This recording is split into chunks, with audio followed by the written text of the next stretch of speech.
Hey guys, welcome to the newest episode of Bluray Tuesday with Terrell.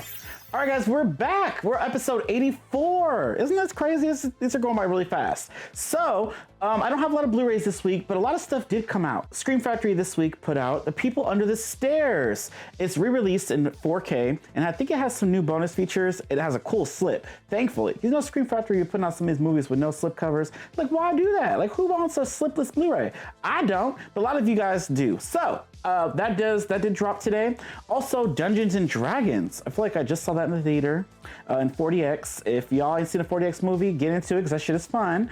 But depends on the movie. But yeah, so Dungeons and Dragons did drop, and that's in 4K, and it has a Steelbook edition. It's not exclusive to any retailer because Amazon has it, Target, Best Buy, and wherever you get your Blu-rays and all that good stuff. Also, the 65 dropped. You know that dinosaur movie with Adam Driver? I got his name right this time. If you know, you know. But yeah, you know the one where he climbing, walking, talking, falling. That movie. It's very that. It's kind of boring, but if y'all into that, that did drop today on 4K. And yeah, that's pretty much the big releases of this week. I don't have those quite yet, but we're gonna get into those next time we do. But I did review a couple of those. But the movie of the hour, The Little Mermaid. So if you guys know of me, or if you've guys watched me in the past talk about it, Little Mermaid is one of my favorite animated Disney movies. When I was a kid, my mom probably hates this movie. I watched it over and over and over, and I thought I was just under the sea. I thought I was a fish. I wanted to be Ariel and Flounder and Sebastian. It was great. So when they announced that there was gonna be a live action feature, I was excited. And when they got Hailey Bailey to be Ariel, I was even more. I love her. I listened to Chloe and Hailey, and they were they put out a couple albums and songs. She was on Grownish under Beyonce's Parkwood label or some shit. But anyways, they were great. And so I was excited, and she's perfect. When you watch the movie, she's like the perfect Ariel. I feel like when she smiled and was happy, I was happy. I caught myself smirking. And then when she was sad, you kind of feel that shit. So that's great. That's a great actor. That's a great actress, whatever you want to say. But it was amazing. So overall, I loved the movie. I remember seeing all the actors that are playing these certain characters, like Melissa McCarthy here as Ursula, and fucking Awkwafina as Scuttle. I'm like, what the fuck? Okay, let's get into it. I love Melissa McCarthy. I didn't know what these people were gonna bring. Oh, and Prince Eric. Like, I don't know who the fuck that boy is. Jonah, Javier, something. I don't know his name. Anyway, so Prince Eric, boring as fuck. But when you watch it, I was like, oh, I like Prince Eric. I wanted them together. It was cool. So this movie is 2 hours and 15 minutes. It didn't feel that way. I felt like I was just immersed into this experience. I felt like I was under the sea and just singing along with these people. Oh, the music's great. The soundtrack's been on repeat. The vocals are amazing. Hailey tears up part of your world. And her new song, the new song that she's walking around when she got her legs, that was great. And it's emotional. And when you watch it when it's partnered with the scenes of the movie, it hits like 1000%. It's different just listening to the song. You gotta actually see the visualization. But that was great. Scuttlebutt is a new song, and I actually like that song. I've been using that a lot. So Scuttlebutt is like a rap that Awkwafina does with Sebastian. You know, if you watch the original cartoon, when Scuttle's flying around, because you know Scuttle's dumb as fuck, she basically sees that Vanessa is actually Ursula singing, and she's trying to go warn Miss Ariel. So, you know, she tries to tell her, like, oh, hey, I saw, you know, she's Ursula, we gotta go stop the bitch. So it turns into have a song for this, and it's called the Scuttlebutt. And what the Scuttlebutt stands for is like the tea. Like, bitch was spilling tea, the gossip, the buzz. And I've been using that. I was like, oh, wow, what's the Scuttlebutt? You know, it sounds stupid, but I love it. You gotta watch it, check it out. But Scuttlebutt, just a little info here. I'm a huge Little Mermaid fan. If you watch, I think it's on Disney Plus, The Little Mermaid, the animated series, I think it's in season 2. There's 3 seasons, like 31 episodes. Season 2, when Ariel, the animated series is a prequel to the cartoon movie, the first movie. And basically, she meets Scuttle for the first time, and Scuttle's real name was revealed to be Scuttlebutt. But he didn't like that name, so he said it's just Scuttle, not Scuttlebutt. So it's kind of cool that they brought that back with this movie, right? Another thing that was kind of cool is when Ariel gets her legs and all that, you know, and she on land talking. I like that it wasn't just, oh, I see this boy, he's just so cute, I want to marry him. Bitch, no, like that's not how shit work. Well, I mean, you know, it could, but no. So basically they have actually connections. Like, you know, she under the sea, she got her little grove of all the shit from up in the towns and that fall into the ocean. Well, he has his own room that nobody gives a fuck about with all sea stuff because he likes to go on voyages. They gave him more of a backstory. I guess he was was like adopted into royalty. So his mama's the queen and all this shit. And he don't like none of this. He likes to go on his little voyages on his boats. And I guess there's too many fucking hurricanes and shit that all the boats get shipwrecked. There's like 20 shipwrecked boats in the ocean. And I guess that's how she got her little dingle hoppers and shit. Well, he has his own dingle hoppers. He has a whole fucking room full of shit that he don't know about because Ariel with no voice, she was like showing him shit and like breaking shit and showing those jewels inside these little mer things. But it was kind of cool to how they had that connection. They're both very similar. It was a great love story. Like I was like, oh my God. I see that bitches was crying. A girl next to me was crying. No, it was a boy next to me. He was getting on my motherfucking nerves. Let me tell you, the whole movie, when I snickered, he snickered. When I was said, ooh, he went, ooh. I was like, bitch, why you my echo? Him and his little friend, bitch, why we got echoes up in here? I kept looking like the fuck. But anyways, he was crying at the end of this movie. And I get it. That end scene, I'm not spoiling it. That end, amazing. Little Mermaid, y'all gotta get into it. I like that Ariel and him had that connection. And he had this little token. It was like a little glass mermaid. And he gifted this to Ariel. He was like, you can have it. It's called the Little Mermaid. And she was like, oh, my Little Mermaid. So basically, it's kind of cool because it was glass. If you know the old Grimm fairy tale, when Ariel wanted to, you know, she was curious about the land and she went up there to go see she wanted to be with the man, and she had the days to like kiss him or whatever, to him to marry her, otherwise she's gonna turn to foam. And when she was on land, when she's walking with her legs, it feels like she's walking on glass. So it's kind of interesting. I kind of connected that in my own world, in my own head, like, oh hey, the Little Mermaid is a glass, because she used to walk on glass. You know, Disney can't do it. That's too mean and too but yeah, that's the old Little Mermaid. And when he don't marry her, he marries some other bitch, she turned to foam. And The Lure, watch that, because that was a good movie that kind of touched on the Grimm fairy tale version. But I don't know. I love this movie. It was really great. The songs, Ursula did her thing with her poor unfortunate souls. I will say the bitch was kind of lazy when she started the song, just laying there flopped out. Bitch, move! You are octopus. You got all these legs. But she was funny. There's a lot of little comedy. Flounder lost weight since the cartoon. Like, bitch, I need to lose some weight too. I need to be like that Flounder. It was great. King Triton, he a pimp. That bitch got 7 daughters, all different races, bitch. He got them from all, he hooked up with how many bitches? I don't know. But he a pimp. But yeah, so Little Mermaid, it was great. I loved it. I want to see it again, again, again. I wish I saw it in 4DX. I want that water to splash me like it did in fucking, what's that movie? Avatar. But yeah, I saw the regular IMAX screening, but it was good. It was really good. I was just bummed though, because bitch, they had posters at Cinemark Century Theaters, and they had them all on the table in 2 stacks. I had my, you know, if you saw my post, I went on a movie hunting merch run. I tried to get all the merch for the movie, hence this beautiful bucket from AMC Theaters. $25, and she lights up. Is she cute? Anyway, so that's that. And that other stuff, they had blankets, they had little cups with little toppers with Flounder and Sebastian, all this shit. Anyways, my hands was full, right? So I asked the guy at the front, because there was 2 big stacks of Ariel posters, and I said, oh, I want these, bitch. I'm gonna take a couple of them. And I said, hey, is he give me these later on? Because I saw like an early show too, bitch. And he's like, oh yeah, there's a lot. We should have some more in the back too. I'm like, okay, cool. So I leave and come back. Tell me why all that shit gone. I asked the bitch, she was gone, it was the other bitch there. She was like, oh, it's so busy, it's all gone. And I get it. I was so bummed though. I wanted them motherfucking posters. But it was hella people. So many people want to go see Ariel. And most of y'all was adults. Where was the children? There was some children. And the mom was like, you better shut the fuck up in this theater now. I was like, ooh. But anyway, so that's another story. There wasn't that many bad kids in there. There wasn't a lot of like stuff. Only person that bugged me was the guy next to me, like oohing and ahhing every time I oohed and ahed, and it was just echoish. But yeah, check out Little Mermaid if y'all seen it. Let me know.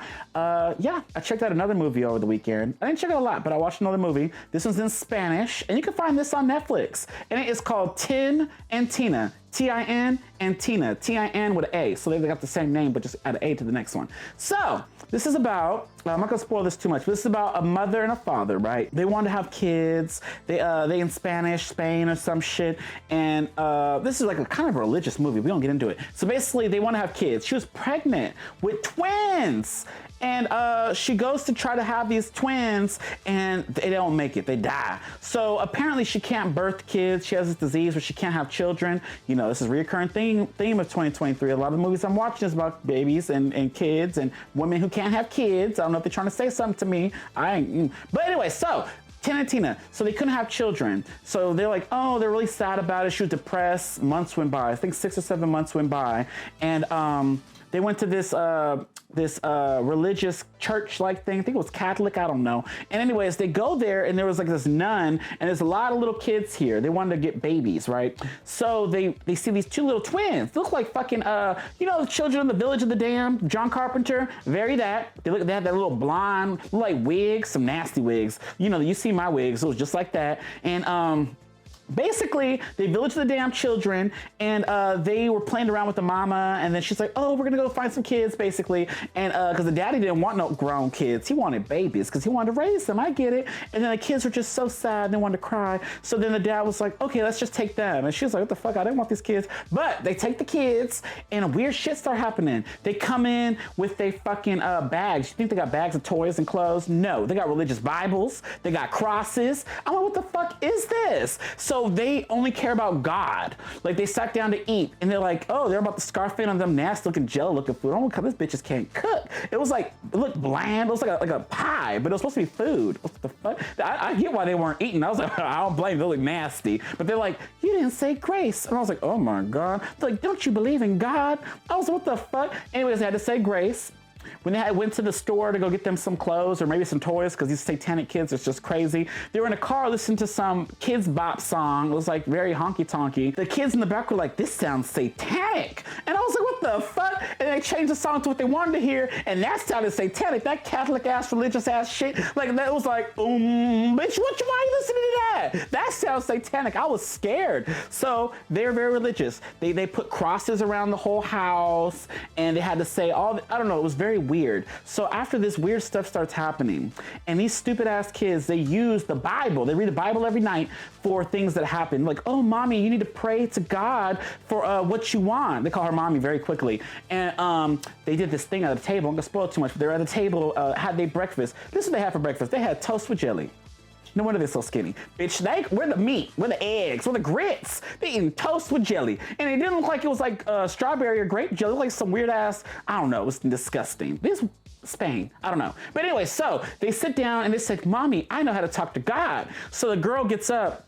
The bitch grabs a pillowcase, right? And she wraps it around Tim's head and she suffocates the boy. I was like, what is happening? And the mom's like, oh, before this, they're like, oh, whatever you do, don't get up, don't move, and don't touch us. And I was like, oh my God. So she suffocates her brother. Why she suffocate her brother? And then I guess he taps out and he's like, look, mommy, I talked to God. So I guess putting a pillowcase over your head, you're nearly killing yourself, you could speak to God. Apparently you got to do that, suffocate, nearly die, and say to God what you want to get what you want. I don't know, it was weird as fuck, but it all makes sense later, but I'm not gonna spoil it. But basically, that happens, and the mom does not believe in God. She feels like she went her whole life being like abused, she can't have kids, this bitch going through it. So why God didn't come for her when the kicker, the bitch ain't got no legs. The bitch got one leg, and the kids are so fucked up, they be playing with her one leg. They took her leg, it was like little Indians running around. She has one leg, one. So she's like, I don't like God. Like, God don't like me. So they pray, and the little boy, when he prayed that mama could get pregnant. What do you know? The dad who just drink and fuck, he come home, she pregnant, so she got a miracle baby that the kids try to kill. We gotta watch this, y'all. Check it out on Netflix. Also, there's a puppy if y'all like dogs and you don't want to like see them die. Maybe rewind through that part, because these kids, they didn't like the dog, because the dog didn't like them. The dog kept barking at these villages of the damn children, and the dog knew what was up. These people crazy. So they poison the puppy and they cut him open and dig all into his insides and say, well, the Bible says to release the sins. It's the Bible didn't tell you to kill this dog. Oh, it's crazy. Watch it. Tin and Tina, I'm not really religious, so I couldn't relate, but I get it. These children are like sick, or maybe they're not. That's the whole point of the movie. Were they right? Was the Bible telling them? Was they right? Was the mama, is she gonna like figure out that God is here and you need to like worship him? I don't know. But check it out. It's called Tin and Tina, very Village of the Damnish, and religious horror. Check it out. All right, guys, so the next movie I watched is on Tubi. So it's Terrell's Tubi time. All right, so this is a Tubi original, and I was really excited about this one. I was like perusing. I've been on Tubi in like a week and a half, and there's hella new horror movies, y'all. So stay tuned because I'm about to go through these. But the first one I watched, the one I watched this past week, is called Hidden Exposure. So apparently this had a different title that was changed later to draw more viewers. I don't know. The other title sounded something about standing in the rain or some shit. I don't know, very boring. But basically this movie stars Liana Liberto. I don't know if I said that right, but she's in Scream 6, you know, the roommate of Miss Sam and Tara. She's the main character. Has Rumor Willis, and it has this other dude, I forgot his name, but he also played in Light as a Feather, if y'all seen it on Hulu. Light as a Feather is a horror film that's almost like The Craft, where you like do like a spell, you lift them up, and then you get to see the vision of the group of people who are how they gonna die. Light as a Feather. So it starred him and Liana Liberto. It was kind of cool because they were like lovers, I believe, in that show. So it's almost like this could be like a sequel. I don't know. We're gonna get into it. So basically, stars these three are the main characters. And it opens up with this girl, Liana Liberto. Her name is Sabina. She's the main character. So Sabina is a dancer, and I guess she's like a ballet dancer. She teaches dance, and apparently she had this near-death accident while dancing where she was bedridden and all this shit. But she's dating this guy named Ramsey, and he's an asshole. He's this skinny dude. He just talks about how much he wants to work and do all this stuff to support their family. He wants a family with this girl. He wants a kid and all this stuff. Mind you, he ain't got no job. She doing all the work, and he has the nerve, the audacity, the gumption of it all to tell her she need to quit doing what she loved to get a better job to support them. This basically, he took all her money, he drains her of her funds, tells her, she's all excited like, oh hey, I got this opportunity and all this stuff, and he got the nerve to tell her, oh well, you need to get better opportunities. Like, I was mad. Let me tell you, this movie, if you gonna hate a character, they make you hate a character. That man I did not like. This whole movie I was pissed. I was so mad watching it, made my blood boil. That doesn't really happen. This man's disgusting. And why are you skinny with a double chin? Bitch, you too skinny for this, and your chin, I have a double chin, you had a double chin, and you skinny. That's weird. You didn't get that fixed. You got money. Anyway, so he took all hers. So Sabina has been draining her bank account for him, buying him food, doing everything for him. And he got the audacity to do this. So mind you, she set this thing up. He got this great opportunity to go talk to this guy to get his great job in some type of marketing thing. I don't know. But he was excited for it. He got all suited up. She helped him with the tie. She works for him, right? She takes care of him. But anyway, so he goes to it, and the guy just shut him down. He said, oh, you got all this fluff, but there's nothing there, basically. And he runs into the daughter of the billionaire boss guy, Rumor Willis. Very kind and very Disney princess-ish in this movie, who she is in this movie. And he takes a liking to her.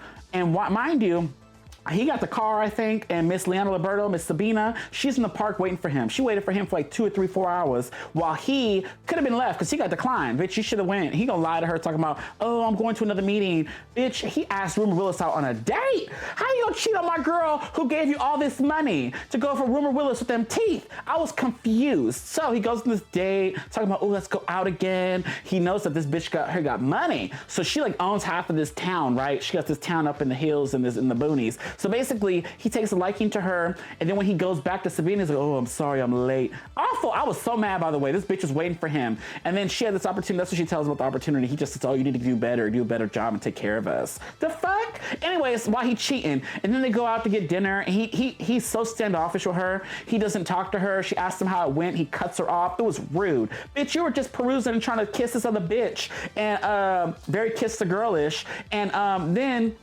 you giving her all this hell. So then he gets mad at her for questioning her, and he breaks up with the girl. He break up with the bitch just because she asked the question. I was so mad. And then time goes on. I guess she was like, wait, what did I say? She like touches his arm, and he hits her away like, don't you touch me. Bitch, I was mad. I wanted to jump through my TV screen, Tubi. I wanted to. I was so mad. So why are you so double chinish and mad? I'll be mad too, a double chin when you're skinny. Why you be skinny? It's awful. So anyway, so the movie goes along. So it's about a girl, basically. 6 months go by again with this, and she's getting her life back together. Her whole life was him. Everything was him. And she feels like she writes notes and shit that he took parts of her, like when he left. He just abruptly left. He declined all her calls. He never talked to her. 6 months go by, and she's dancing more. She's going to auditions. She's hanging out with friends, and I was happy for her. She was out and about. She hooked up with a couple of cute guys. She was fucking. Get it, girl. And she was getting her life back together. I was so happy for her.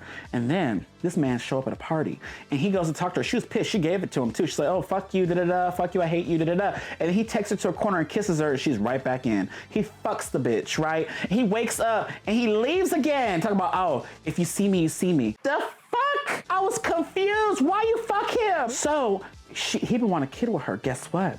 This bitch throwing up.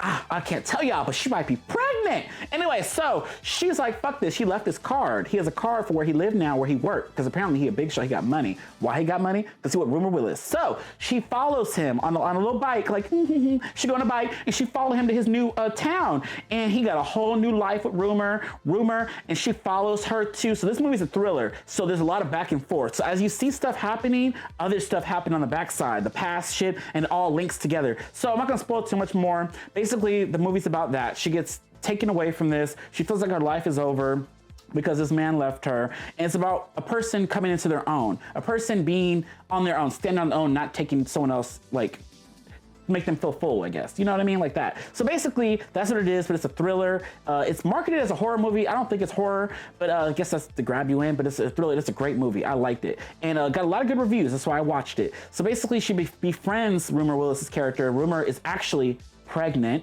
and she owns like a coffee shop, and right next door she owns a yoga shop. She has this big building. Her dad's a big shop and he's sick, but basically it's about this and the love triangle between the three, and how he finds out that they're being friends and he's evil, and you gotta watch it. So there's a lot of twists and turns, and that ending is still haunting me. I just feel it right now. I want to tell y'all, but I can't because y'all need to watch it. But the ending kind of fucked me up, and it made me think, like, bitch, I was like that at the end. I was, and it. I want to say it, but I can't. But the ending that's what sold it for me. The movie was great. It's kind of slow start, but it sets up everything. The acting was great. Apparently the shots were great. The color grading was great. I don't know. Check it out. Hidden Exposure.